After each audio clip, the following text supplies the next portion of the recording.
শুধু সরকার পরিবর্তনের জন্য ছাত্র জনতা ২৪-এর গণঅভ্যুত্থানে রক্ত দেয়নি বলে মন্তব্য করেছেন জাতীয় নাগরিক পার্টির আহ্বায়ক নাহিদ ইসলাম। গণ আকাঙ্ক্ষা পূরণে নতুন প্রজাতন্ত্র বিনির্মাণ এবং নতুন সংবিধান প্রণয়নের বিকল্প নেই বলেও দাবি করেন তিনি। সকালে সাভারে জাতীয় স্মৃতিসৌধে জাতীয় নাগরিক পার্টির প্রথম সাংগঠনিক কার্যক্রমের অংশ হিসেবে শ্রদ্ধা নিবেদন শেষে এসব কথা বলেন তিনি। নূর হোসেনের রিপোর্টে বিস্তারিত। জাতীয় নাগরিক পার্টি এনসিপির আত্মপ্রকাশের পর প্রথম সাংগঠনিক কার্যক্রম শুরু করতে নেতাকর্মীদের নিয়ে সাভারের জাতীয় স্মৃতিসৌধে পৌঁছান দলের আহ্বায়ক নাহিদ ইসলাম। ২৪-এর গণ অভ্যুত্থানের সহযোদ্ধাদের নিয়ে মহান মুক্তিযুদ্ধের শহীদদের প্রতি পুষ্পস্তবক অর্পণ করেন তিনি। শ্রদ্ধা নিবেদন শেষে তরুণ এই নেতা অভিযোগ করেন, ৭১-এর মহান মুক্তিযুদ্ধের পরও প্রকৃত স্বাধীনতা পায়নি এদেশের মানুষ। এজন্য পুরনো কাঠামো ভেঙে সেকেন্ড রিপাবলিক প্রতিষ্ঠার দাবি জানান তিনি।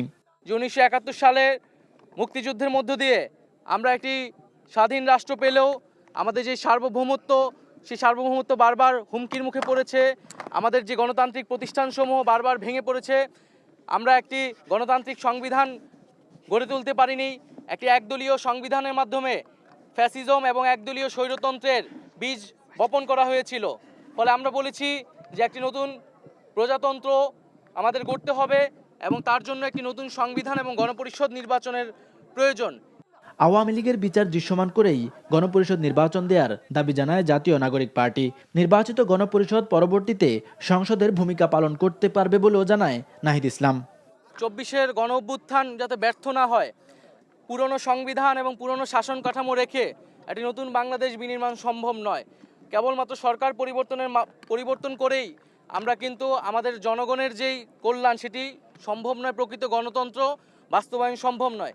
সেজন্য আমরা বলছি যে আমরা যেহেতু এই ২৪ সালে গণ অভ্যুত্থান হয়েছে, ছাত্র জনতা রক্ত দিয়েছে, আমরা কেবল সরকার পরিবর্তন নয় বরং শাসন কাঠামো সহ পুরো সাংবিধানিক পরিবর্তন করে নতুন একটি বাংলাদেশের যাত্রা শুরু করতে চাই। জাতীয় স্মৃতিসৌধে শ্রদ্ধা নিবেদন শেষে রাজধানীর রায়ের বাজার কবরস্থানে জুলাই আগস্ট আন্দোলনের শহীদদের কবর জিয়ারত করে জাতীয় নাগরিক পার্টির নেতারা। এ সময় আওয়ামী লীগের দ্রুত বিচার নিশ্চিতের দাবি জানান তারা। নূর হোসেন, এনটিভি নিউজ, ঢাকা।